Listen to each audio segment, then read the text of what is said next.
Many dreams die while suffering. When you're suffering, you give up on the very things that you wanted the most. So many people out there fail, not because they don't have the ability. It's because they don't have a heart to go through adversity. Now it's the mental game. And that's where people get lost in life, get lost in that next level. So, you know, if you take people, and I've told you this, and you expose them voluntarily to things that they are avoiding and are afraid of, you know, that they know they need to overcome in order to meet their goals, their self-defined goals. If you can teach people to stand up in the face of the things they're afraid of, they get stronger. And you don't know what the upper limits to that are, because you might ask yourself, like, if for 10 years, if you didn't avoid doing what you knew you needed to do, by your own definitions, right, within the value structure that you've created, to the degree that you've done that, what would you be like? Well, you know, there are remarkable people who come into the world from time to time, and there are people who do find out over decades-long periods what they could be like if they were who they were, if they spoke their being forward, and they'd get stronger and stronger and stronger, and we don't know the limits to that. We do not know the limits to that. And so you could say, well, in part, perhaps the reason that you're suffering unbearably can be left at your feet, because you're not everything you could be, and you know it. Now, whatever goal you have, you're going to have some opposition, you're going to have some difficulties, you're going to have some challenges, you're going to have your inner conversation telling you can't do it, and you're going to have people picking at you. You got to talk to yourself when you begin to think negative. I don't think I can do that, Les. You can. Why don't you just test yourself? Why don't you stretch, Les? Come on, man. When you start seeing yourself thinking something negative, stop it right quick. Stop yourself. Catch yourselves. When you find yourself getting negative with people that you have allowed to push your buttons, when you find yourself becoming negative about what's happening to you, you've got to affirm to yourself in the process, hey, no, I can make it. There's some way this can happen for me. As you start believing that you are worthy of good things supposed to happen to you, you develop a sense of entitlement. Good things supposed to happen to me. Working on yourself, watching that inner dialogue, it will determine the quality of your life. You chase something that you believe you deserve until you get it. And it doesn't matter what happens to you. It doesn't matter how many times you get fired. It doesn't matter how many people don't believe in you. Just go until you get it. Because if you're willing to go through all the battling you got to go through to get to where you want to get, who's got the right to stop you? Nobody. It's your right to listen to your gut. It ain't nobody's right to say no. And you earn the right to be where you want to be, to do what you want to do. If you do what is easy, your life will be hard. But if you do what is hard, keep coming back again and again and again. Get up dressed every day, knowing some way, somehow, with a spirit of expectation, I can do this. If you do that over and over and over again, your life will be easy.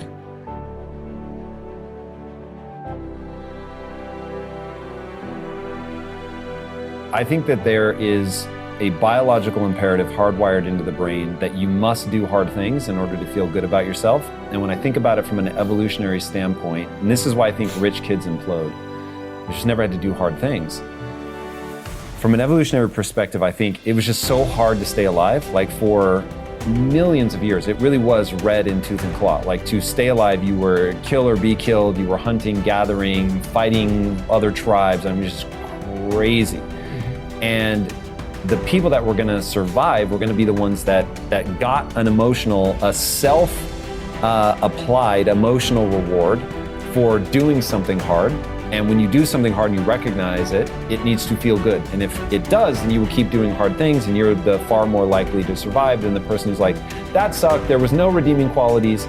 And so it's just like, when I think about that, because if I were to create a recipe for fulfillment, it's very simple. It's working really hard, doing hard things, to gain a set of skills that allow you to serve not only yourself, but others.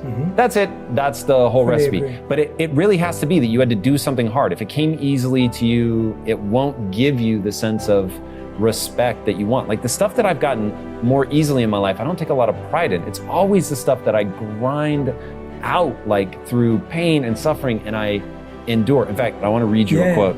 This is one of my all-time favorite quotes. So here it is. To those human beings who are of any concern to me, I wish suffering, desolation, sickness, ill treatment, indignities. I wish that they should not remain unfamiliar with profound self-contempt, the torture of self-mistrust, the wretchedness of the vanquished. I have no pity for them, because I wish them the only thing that can prove today whether one is worth anything or not. That one endures. We are all chained to fortune. The chain of one is made of gold and wide, while that of another is short and rusty. But what difference does it make? The same prison surrounds all of us, and even those who have bound others are bound themselves. Unless perchance you think that a chain on the left side is lighter. Honors bind one man, wealth another. Nobility oppresses some, humility others.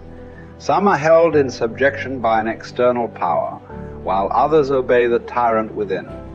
Banishments keep some in one place, the priesthood others. All life is slavery. Therefore, each one must accustom himself to his own condition and complain about it as little as possible, and lay hold of whatever good is to be found near him. Nothing is so bitter that a calm mind cannot find comfort in it. Small tablets, because of the writer's skill, have often served for many purposes, and a clever arrangement has often made a very narrow piece of land habitable. Apply reason to difficulties. Harsh circumstances can be softened, narrow limits can be widened, and burdensome things can be made to press less severely on those who bear them cleverly. We are emotional creatures. We all study, like you're talking about it, using your brain. You're such a smart person. I love you dearly. And you analyze it all. But your effing brain isn't going to do shit. What's going to do it is enough emotion. Well, emotion is the power. Emotion is what starts wars. It's what ends wars. Emotion is what gets you married. Emotion is where kids comes from. Divorce is where emotion comes from.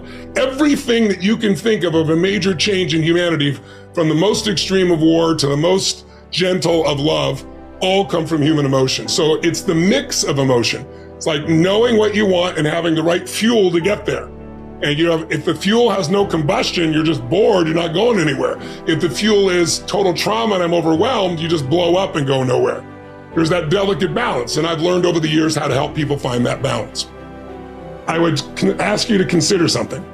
Please. What you just said is absolutely true. I know you really well, and you know how much I respect and love you personally. And what you've accomplished in your life is extraordinary. What you're continuing to accomplish is extraordinary. But there's an emotional inflection that made you use those things in those moments. It wasn't just those understandings. The emotion made you find the answers, brother. And then you have a really smart mind, you found the answers, figured out how to use it. But there were inflection moments that made you do it. There's a reason why you left your company after building it to $1 billion. It wasn't intellectual. It's emotions. So, but you have developed your mind so much, it's like your right arm, your bicep is really strong, your left one, not quite as much. And I'm inviting you to consider that your left one is your more powerful one, and you've used it in key moments. But it's very protective to use the mind, because we're all afraid to feel a little too much. So the more I can understand it, I put it out here, I can analyze it, I don't have to be in it. But the truth is, where the real impact is when there's enough emotion that gets you to apply the things that you understand intellectually, right? Or find the answer that you didn't even have the answers. You found the answers intellectually because the emotion drove you. So it's really studying what creates that emotion that makes the difference in anybody's life. That's where everything begins and ends, is with emotion. And yet our society is all about up here. In Chinese medicine, it's all about the heart, right? That's considered the center. Right? In America, we think it's the brain. Now, when you first are born, your heart starts beating. That's how we know you're alive, and there is no brain yet. I mean, this literally is the initial sense of intelligence. That's why, for thousands of years, even poets have talked about the power of the heart. Well, the heart has tremendous power, and there's a biochemical connection between the brain and the heart that I know you know about. And learning how to use that is where you create more lasting change. When I was understanding it all, I was good. When I learned how to move people, I got great at what I was doing.